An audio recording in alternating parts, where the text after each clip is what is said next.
Всенародный праздник Николай Вешний ежегодно отмечается 22 мая. Другие названия этого праздника – День Никола Вешнего, Святой Николай, Святой Никола, Никола Весенний, перенесение мощей святителя и чудотворца Николая.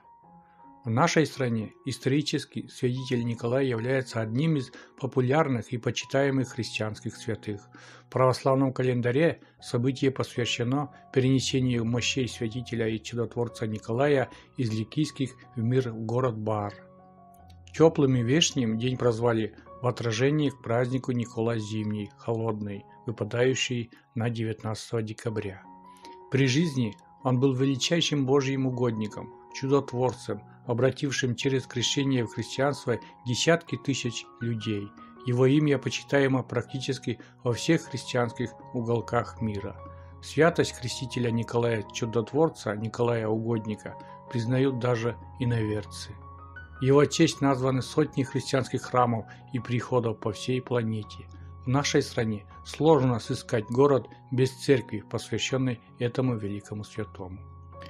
Наши предки верили, что нельзя делать 22 мая на Николу Вешнего тяжелую работу, поскольку, согласно приметам, тогда придется все лето работать, прикладывать большие усилия, но при этом не достигая желаемого результата. А вот домашний труд в этот день приветствуется, поэтому хозяйки с 22 мая с самого утра должны заняться генеральной уборкой и навести во всем доме порядок, тогда и в семье поселятся мир и гармония.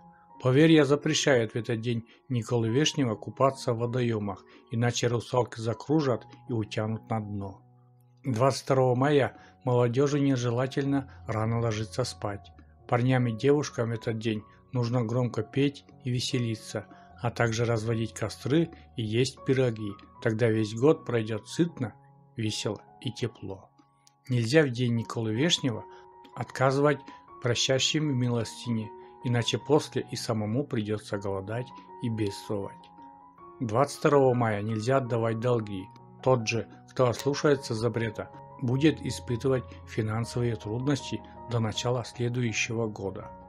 На Николу Вешнего нельзя убивать пауков, как в принципе и в другие дни, поскольку это сулит потерю денег. Но именно 22 мая убийство паука приведет к появлению болезней, которые могут перейти в хронические, а также к разочарованию во второй половинке, что приведет к ссорам в доме. Не стоит в этот день разрешать детям брать угощение от незнакомых людей.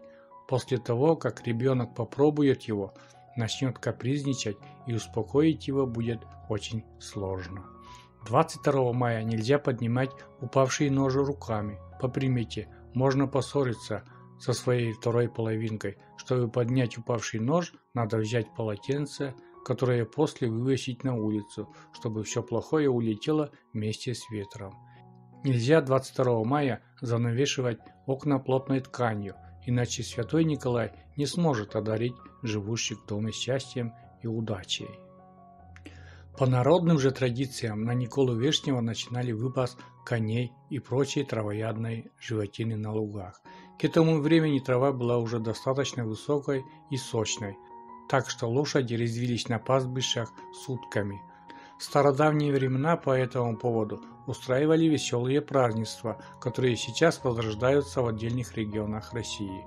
Пастухи и для охраны лошадей выбрали холостых парней. В дорогу им давали специальное угощение – пирожки с начинкой из каши. Юноши зажигали огромные кострища и до утра не смыкали глаз. После розжига костров к юношам приходили девицы. Стартовали самые веселые в году молодежные гульбища – плясками, шуточными песенками и различными конкурсами. Считалось, что именно в этот момент у молодежи начиналась настоящая взрослая жизнь. По этой причине в ночь с 22 на 23 мая их особо не беспокоили и не контролировали. Утром молодые люди умывались росой и совместно гнали стадо обратно к селению. Помимо этого, 22 мая было принято спахивать небольшой участок земли, приговаривая при этом различные заговоры и наговоры. Землю необходимо было обильно посыпать смесью песка и золой. Считалось, что такая процедура сделает землю более плодородной, а урожай обильным.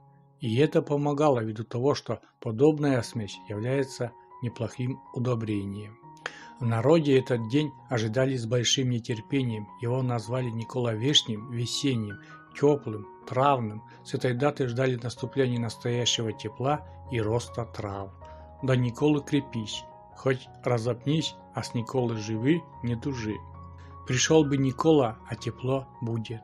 По опыту зная, что весеннее тепло переменчиво и в любой момент может смениться ненастьем, говорили: до Николы не стриги овечки, не сей гречки, хвали зиму после Николиного дня. В северных регионах считали, что от Николы может быть еще 12 морозных утренников, которые могут растянуться аж до Семенова дня, это 14 сентября. Если погода в этот день оставалась холодной, уповали на Троицу. Никола травит, а Троица правит. С Николы начинает хорошо расти трава. Для крестьян это было не просто отрадно и красиво, но и очень важно, потому что появлялась возможность лошадей и скот перевести на подножный корм, да и свой рацион значительно обогатить зеленью. Поэтому тема никольской травы широко представлена в приметах и поговорках. В году две Николы, один травный, другой морозный. Егорий с теплом, а Никола с кормом. Егорий с водой, Никола с травой. Не хвались на Егория посевом, а хвались на Николу травой. В былые времена особо уважительно относились к земле, готовой к росту трав, поэтому по ней запрещалось бить палкой. Настоящей благодатью считался начавшийся в этот день дождь, который так необходим набирающей силу траве, уже посеянным яровым хлебам, для хорошего увлажнения почвы под посев других зерновых культур. Велика Божья милость, если на Николу Вешнего дождик пойдет. Если в Николин день дождь, то лето не будет засушливое, и хлеба уродятся. Поэтому, если в этот день не было дождя, то молились Николаю Угоднику, прося его смиловаться и подарить весенней земле долгожданную влагу. В некоторых местах с этого дня начинали сеять пшеницу и овес. Там, где уже ранний посев яровых состоялся, на Николу Теплого приходился средний посев. При подготовке к севу опирались не столько на календарную дату, сколько на состояние природы. Например, считалось, что сеять пшеницу нельзя до тех пор, пока на дубе лист не развернется или пока черемуха не расцветет. А вот если береза раскинулась, самое время сеять.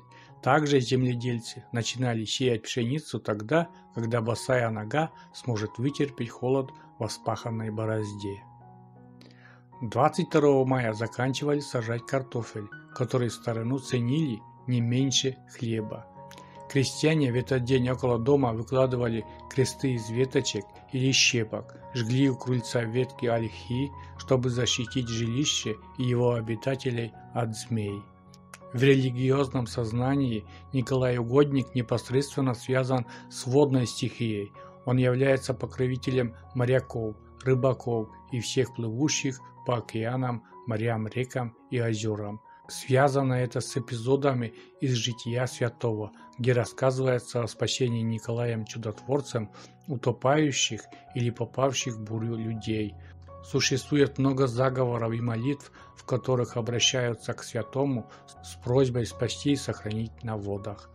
Как раньше, так и сегодня на любом судне в обязательном порядке присутствует образ святого Николая. Приметы на Николу 22 мая подскажет, каким будет урожай в этом году. На поле расцвели цветы, время засеивать гречку. Лягушки на болотах громко квакают, жди богатый урожай овса.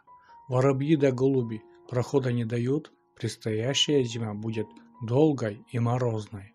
В ночь на 23 мая на небе звезд не видно, скоро зарядят продолжительные дожди, а лето будет кратким и холодным.